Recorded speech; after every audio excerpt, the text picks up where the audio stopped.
Hi, it's Katerina Satori here, feeling really cozy in the change of the season. And in this video, let's talk about criticism. Ah, this used to be absolutely terrifying for me. That fear of criticism. And me, as somebody who is on a leadership path, who is in the public eye a lot because I am an online teacher and a wisdom channel and an entrepreneur, there was no way for me not to face that fear. And I was really curious learning how my role models, such as Yogananda, Wayne Dyer, and many others, Marianne Williamson, what did they have to say about criticism? And they all said pretty much a similar message that criticism, public criticism, is a part of the path. And if you learn to see it as a gift. It doesn't mean that you're not going to have hurt feelings. It means that sometimes you're going to take it pretty personal and it's going to hurt and it's going to feel unfair. Trust me, speaking from experience. And it could be as a powerful training for you, training for your mind, training for neutrality, and training to let go of that fear of not being liked, fear of rejection, fear of being misunderstood in your message. You can't control any of this. Well, fortunately or unfortunately, it's completely out of our control. What will people think of us? What will they agree with our message or disagree? Will they understand where we come from or will they take it apart? All of that can happen. And you and I get to make a choice. What is more important?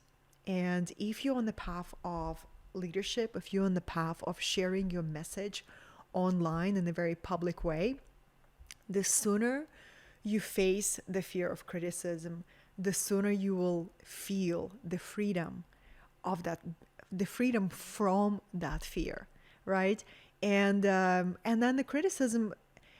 Sometimes, this is what Yogananda said. Yogananda, the author of Autobiography of a Yogi, the great spiritual teacher who brought us the wisdom of the East to the West, right? Yogananda said, when you are criticized, receive the criticism, and when you find your mind still, maybe you get to meditate before you can actually enter a deep and honest inquiry about criticism. But when you receive criticism, whether it's public or private, enter a meditative state and enter inquiry. Is there any truth in criticism? Because if you can find a grain of truth, it could be a beautiful medicine for our ego, right? Because criticism can give us a powerful medicine. So we don't lose our way. We stay humble, we stay clear. So you can check in with yourself, is there any truth in this? And if there is any truth, silently in your mind and in your soul, thank the soul of the person who was the messenger of that truth. And then you can proceed by telling that person, thank you for this feedback. It was challenging for me to receive. But once I inquired in my soul, I actually see you are right. The second version, that after you inquired, you find absolutely no truth in criticism and you see that it's a projection, right? It's a projection of another person. They put something unresolved in their own being on you, right? So if that is the second case, all you can do is send them blessings. If you can find that in your heart to return non-love with love, this is a beautiful practice. This is the essence of spiritual embodiment, where we can face whatever comes our way without defense, without reaction. You know, when I think of this, I think about the great teacher Lao Tzu, who brought us Tao Te Ching. And Lao Tzu was an ancient Chinese sage who was the advisor to the Chinese emperor. And in one of his teachings, he says the best defense is non-defense, where you simply observe and witness the attack, whether it's a verbal attack or emotional verbal attack in the criticism, right? Or written attack, where you simply observe it and you don't even respond. You don't defend yourself. This is the next level of self-mastery, right? Because as a double Leo, woman with a lot of fire in my astrological chart, when somebody attacks me verbally or brings something that is completely not true and unfair, my fire gets stirred up and I want to defend myself. I want to assert myself. I'm telling you the truth, right?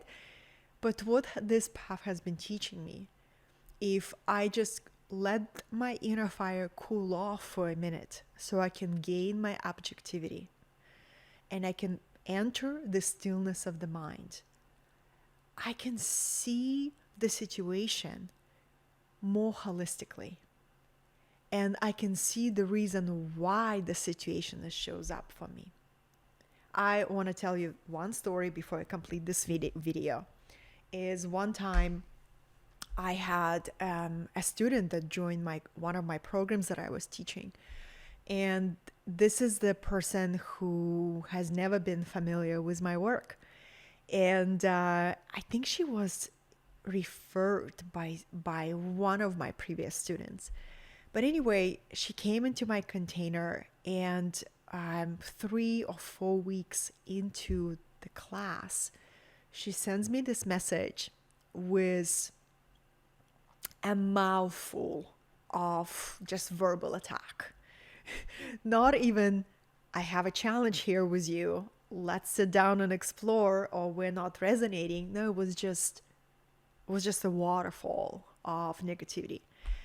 And I remember having a really hard time with that moment. Like, my heart felt injured in that moment. I felt wounded by that experience. And I remember finding myself in a situation that I can feel the pain of unfairness of this experience, that this person is literally attacking me without inviting me to explore what's the issue, right? It's just attack.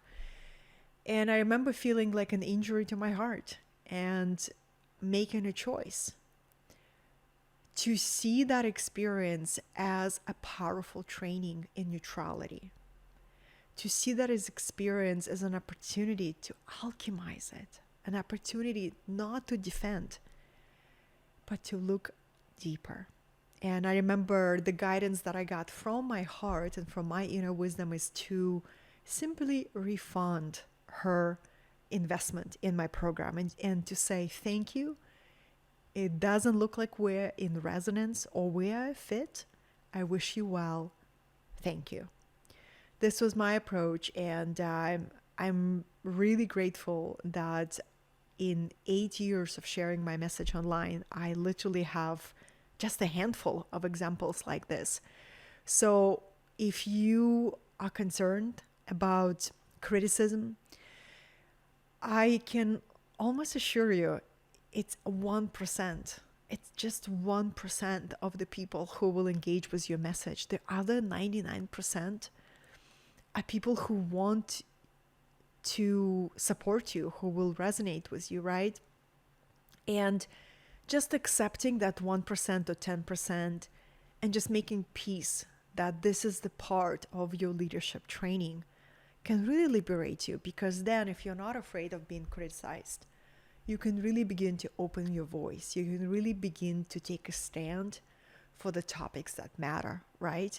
And that's what we need. That's what we are in dire need, is more people who take a stand for something that really matters, by giving a voice to something that really matters. And criticism is simply a part of the process. If you can learn from it, good. And if you can learn to let go, even better. The most important thing is not to fear it, but embrace it as a part of your training.